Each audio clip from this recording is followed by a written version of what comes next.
¿Tenés la impresión, Pablo, que el peronismo que se va a juntar mañana en Gualeguaychú va a ser el peronismo del futuro, el peronismo que le ponga un límite al kirchnerismo, o eventualmente es otra fracción dentro de una atomización generalizada de un peronismo que todavía no sabe hacia dónde va? No veo una línea nítida entre peronismo y kirchnerismo. No la veo, lo veo complicado, básicamente porque dentro del conglomerado del peronismo nadie tomó posición sobre la corrupción. Entonces, para el gobierno es muy fácil. Si vos querés azuzar al peronismo, desempolvás la corrupción y los corres con eso más o menos como si fuera un espejo para un, ¿cómo se llama? Los que te comen la sangre para un... vampiro. Vampiro, murciélago. Claro, ¿entendés? Que le pones el espejito. Entonces le sacás la corrupción. El peronismo no tiene posición pública sobre la corrupción. Están haciéndose... Todos se hacen los distraídos, en eso todos coinciden. Ahora, el gobierno también tiene señales de que la transparencia todavía es mucho de, yo diría, voluntarismo en algún sector, pero no en términos prácticos en la mayoría, de algunos eslabones que están complicando algo que no puede el gobierno fallar porque le prometió a la sociedad institucionalmente otra Argentina. Por supuesto que el gobierno tiene un montón de fallas y déficits en ese sentido y deudas, pero a la vez no hay que perder de vista, me parece a mí, el dato histórico más importante de este momento, que lo perdemos de vista porque es como que a veces parecemos un japonés en un museo cerca a 5 centímetros del cuadro, ¿viste? Entonces no ves el cuadro. ¿El cuadro histórico cuál es? Que esta es la primera vez que el peronismo está tanto tiempo acéfalo. El peronismo está acéfalo y disperso y tiene adentro una líder parcial que es a la vez la mayor captavotos y la mayor piantavotos. O sea, es un conglomerado de paradojas. Pero la falta de líder, y ningún líder está asomando hoy con liderazgo real, no te digo como candidatura presidencial para el año que viene, te digo liderazgo real. O sea, no es Urtubey, no es Massa, no es Randazzo, no es cualquiera que aflore, no es Schiaretti de la Sota, etc. Peronismo es vertical, lo creó un militar con cabeza vertical, el movimiento vertical, la palabra vertical fue muy importante en la historia del peronismo, de verticalismo, obedecen al líder. En el peronismo se obedece al líder, incluso se usa el verbo obedecer. Y hoy lo que falta es un líder. No hay líder, entonces no hay a quién obedecer, ese hipotético líder. Suponete que salga Urtubey bien parado de Gualeguaychú. No va a ser el líder del peronismo, porque el peronismo hoy está muy desagregado, muy disperso. No es solamente el kirchnerismo, tenés que Massa quedó colgado la brocha en realidad. Tenés a Randazzo, que ahí está tratando de sumarse, tenés muchos peronismos, tenés los movimientos sociales, y no hay un líder que pueda aglutinar eso, mucho menos Paulino en términos electorales.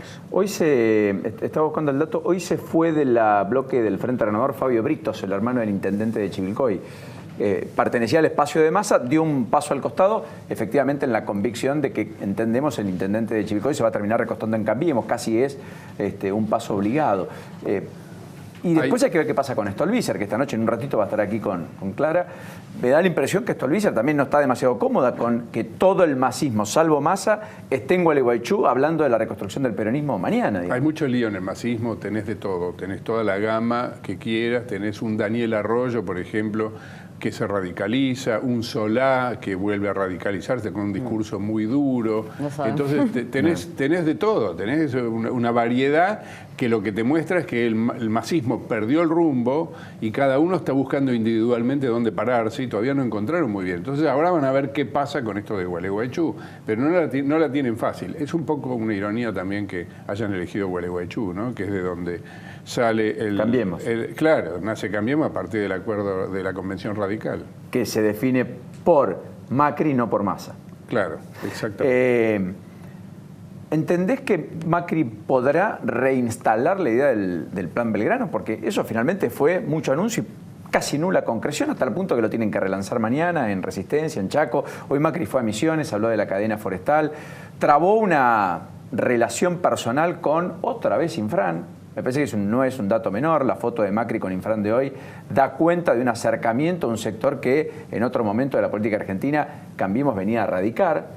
Sí. Pero también eso le da fortaleza, digamos, porque le da gobernabilidad. Mayans era el que ayer terminó flanqueando y para el kirchnerismo cuidando al propio Caputo, el senador justamente formoseño. Bueno, a lo que voy, Pablo, es, ¿lo ves al gobierno más dúctil políticamente y lo ves con una mirada más puesta en el hacer, en la gestión, que empezó y comprendió los botones o no? Me parece que no hay que comprar el discurso del kirchnerismo, que ellos se lo terminaron creyendo, a lo mejor empezó siendo marketing, tratando a Macri de idiota. Macri era un idiota, era un vago, un tipo que no sabía nada de política, que venía de otro palo, no entiende nada, pero les empezó a ganar una elección detrás de otra. Le ganó las últimas 2 elecciones nacionales, la ganó Macri. O sea, tan idiota no debió ser políticamente. Me parece que es un error subestimar la capacidad política de Macri, que incluso está siendo, hoy es el líder de una coalición muy estrafalaria. Cambiemos es una cosa rarísima, que suma al PRO, que es el partido más nuevo de la Argentina, con el radicalismo, que es el partido importante más viejo de la Argentina, con un individuo que es la fiscal de la República. Carrió. Y entre los 3 no se sabe qué contrato tienen, pero la van llevando. Carrió cada tanto grita, el otro día, ahora está en temporada de patear el tablero, después va a volver a negociar y a calmarse, pero ahora dijo de todo este fin de semana. El radicalismo que patalea porque no le dan ni la hora dentro de la coalición. De hecho, Alfonsín plantea el acuerdo con los socialistas y un frente progresista de centro-izquierda. Se desencuadra, digamos, Alfonsín, hasta ahora el único importante que se sale así del radicalismo. Y tenés un Macri que con todas esas dificultades la va llevando y va ganando elecciones. O sea, la realidad es esa, es que va ganando elecciones y lo más probable es que gane la reelección. Hoy ningún analista político te descartaría para nada las altas chances de Macri de todo ser reelecto. Pese al diciembre que atravesó, todo pese al ajuste, pese a los tarifazos, sí, pese a que la sociedad entiende que Macri es el regreso al neoliberalismo y demás. O sea, estamos en la era de la paciencia a lo que hay, que es bastante modesto en sus pretensiones, como te lo dice el eslogan del gobierno, que dice haciendo lo que hay que hacer. O sea, este es un gobierno que lo que te ofrece es eso, te ofrece el Metrobús. No hay mística, no hay relato.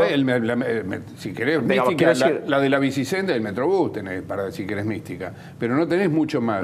Yo no lo escucho a Macri hablando. El Macri neodesarrollista que nos habían prometido, que es el de la mirada alta, que está hablando de las próximas décadas de la Argentina, los próximos 50 años. No está porque se lo comen los problemas diarios. Lo dijo el otro día muy bien Tomás Abraham. Dijo, ¿Macri qué es ideológicamente?, le preguntó Fernández Díaz. Y él dijo, Macri es lo que puede. Bueno, justamente más o menos me empezaste a responder. La pregunta tiene que ver con una posible reelección de Macri. ¿Es mérito de Macri o es mérito de la oposición que no está haciendo las cosas bien? Y siempre tenés un sistema hidráulico en la política argentina. Siempre los peores ayudan a que los menos peores puedan seguir gobernando. Esto pasaba con el peronismo, cuando gobernaba el peronismo y del otro lado no había nada que tuviera algo para ofrecer consistente, y ahora está pasando con Cambiemos. Cambiemos con todas las dificultades, con las promesas incumplidas, con la inflación todavía indomable y todo eso, mal que mal la va llevando y tuvo muchos aciertos, por ejemplo, en política exterior, en política internacional, pero también en la economía interna. Hay muchos sectores de la economía que están funcionando muy bien, como la industria automotriz, por ejemplo, que es un gran remolcador. Y aún así, digamos, pese a todos los déficits, lo que hay del otro lado, nadie te ofrece nada. Ya no es ni un Scioli, acordate que la última vez que había una alternativa se llamó Daniel Scioli, ¿no? Vos te imaginás si hoy, es difícil imaginarse si hoy Scioli fuera presidente de la Argentina, cómo estarían las cosas. Con Zanini, como es un ejercicio que es recomendable hacer. Cabandier se fue de la Cámpora, me parece que la Cámpora también empieza a repensarse, me da la impresión. Son todos hijos del poder, esos grupos. Son grupos peronistas que, igual que el peronismo, nacieron como partido de poder. Cuando no están en el poder, cuando no tienen el Estado, se encuentran con una orfandad y una dificultad para articular ideas, mística, dogma. En ese sentido, Cambiemos no tiene algo de eso, porque ¿qué podría ser de Cambiemos si pierde el poder? Cada uno vuelve a la función privada y se termina la política, ¿o me equivoco? Pero el PRO no nació del poder. El PRO nació en la ciudad de Buenos Aires. Sí. Nace en un distrito... Pero el poder los cobijó y los cuadros políticos... Nace en un distrito importante, a diferencia del menemismo y del kirchnerismo, que nacen en distritos marginales. Es muy curioso lo que pasó con la década del 90, en el sentido que Menem sale de una provincia alejada y pequeña, y después se repite la historia de la provincia marginal mucho más con Santa Cruz, donde además en sus provincias estaban los modelos que después se implementaron a nivel nacional, pero nadie quiso verlas. En cambio, el caso del PRO, en la ciudad de Buenos Aires, en el corazón del país, estaba a la vista. Y de última Macri hizo ahí lo que después trajo a la nación, ¿no? La bicicenda, por decírtela metafóricamente. Te nacionaliza la bicicenda. Y es eso el PRO. No cambió mucho respecto de lo que era. No quiero dejar de preguntarte dos cosas. Primero, la batalla con los docentes de Vidal, o si vos querés, la beligerancia creciente de la dirigencia gremial en la provincia de Buenos Aires y en la ciudad, que mañana va a un paro casi total en el ámbito porteño, con algunos cortes, con un día sin subtes después de las 8:30 de la noche, etc. ¿Explican el momento social y económico? Es decir, ¿hay un caldo de cultivo para eso o es una puja estrictamente política? Yo creo que es una mezcla de todo. Es socioeconómico-política. Además no hay que olvidarse qué se discute en las paritarias. En las paritarias lo que se discute no son aumentos de sueldos, son ajustes inflacionarios, que es como...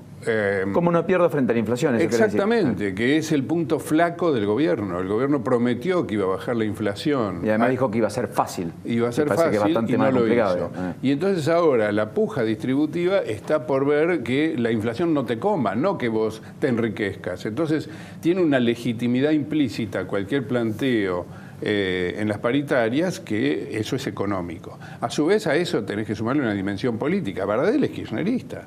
Baradel estaba en el acto de Moyano, no oculta. Eduardo López de la UTE aquí en la ciudad también. Exactamente. Yo no digo que no, pero digamos... Y el kirchnerismo no tiene escrúpulos respecto de utilizar cualquier situación, legítima o no, ilegítima como la del papelito de ayer, o legítima como el tema de los salarios docentes, para embestir al gobierno. Está bien, pero Pablo, en ese sentido no quiero caer en la lógica del kirchnerismo, en donde quienes protestaban por la muerte de Nisman eran un colectivo más bien opositor, o quienes marchaban en el 8N del 2012, ya perdí la cuenta, creo, eran sectores de la clase acomodada, media, antipopulares, no peronistas, porque si no es una manera de desprestigiar. Lo importante es el qué están discutiendo, qué están peleando y por qué, ¿no? Y en ese sentido me parece que hay un mix, ¿no? También. Es cierto, hay un mix que te sumaría otro dato que es muy importante en el tema docente, que son las cosas, los vicios que se arrastran desde el pasado, ¿no? Esta cosa de que el gobierno está poniendo en la agenda y sobre la mesa temas que el sindicalismo tradicional rechaza, como ser el presentismo, la capacitación, la calidad de la educación. Y el sindicalismo parece que le rehúsa discutir esas cosas. Yo lo que nunca entendí de la Argentina es por qué vos por perdurar cobrás más, solo por perdurar, en lugar de por capacitarte, qué sé yo. Sí. ¿No es cierto? Es decir, tenés por antigüedad un ítem en cada una de las convenciones que te va mejorando el salario a medida que el tiempo pasa. No importa si lo haces bien, mal, regular, no importa. Bueno, ¿correcto? Es que cuando vos hablas de hacerlo bien, te hablan de la meritocracia macrista. Y lo dicen despectivamente, peyorativamente, como si la meritocracia fuera un sistema de exclusión, cuando en realidad, si vos, el sistema que tenés es por durar. ¿Entendés? Vos, es el premio por durar, no por hacer las cosas bien. Lo importante es entrar, después vemos. Claro, bueno. Bueno, y lo último, hoy pasaron un cuarto intermedio en la CGT, se reunió la comisión directiva, logró quórum 20 de los 37 congresales, pero no pusieron fecha y pasaron un cuarto intermedio para el próximo comité confederal, que debe resolver qué hacer con ese triunvirato que está caduco, digamos. Héctor Daer aparece como una figura aglutinante, está Schmidt, está Acuña, ese triunvirato evidentemente hay que modificarlo. Ya Moyano hoy fue el gran ausente. ¿Tenés la impresión de que la CGT va hacia una conducción monolítica o que seguirá con triunviratos, etcétera? Tengo la impresión de que lo del triunvirato no va a andar más. Ya está, ya se gastó eso. Ya habían tenido, ¿te acordás? Con Susana Rueda, habían tenido otro triunvirato. Sí, claro. Con el otro Daer. Claro, con el otro Daer. Tengo la impresión de que va a haber una conducción unipersonal, tradicional en ese sentido, pero no tenés tampoco, le pasa muy poco lo mismo que al peronismo. No hay un liderazgo que tenga capacidad de unificar al sindicalismo, me parece. Sí tenía esa capacidad Moyano. Moyano con todas sus... Bueno, precisamente por todo el poder que él construyó y acumuló, es un verdadero líder. No tenés hoy un Moyano para poner.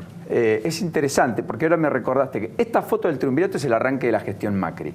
En el arranque de la gestión de Néstor Kirchner era el triunvirato de Susana Rueda, del propio Daer, Rodolfo Daer y Hugo Moyano. Exactamente. Con lo cual demostraba que no había alguien que pudiera hacerle sombra y oponerse a la conducción del presidente en ese momento. El sindicalismo orgánico tiene problemas de arrastre sin resolver, como es su relación con los representantes de la economía informal y con las organizaciones sociales, por ejemplo, que son una parte muy importante. Entonces, como todo eso está sin resolver y la relación con el peronismo está muy complicada, precisamente por el estado en el que se encuentra el peronismo, no hay un futuro venturoso para la CGT. Gracias, como siempre. Gracias a vos. Hasta la próxima, Pablo.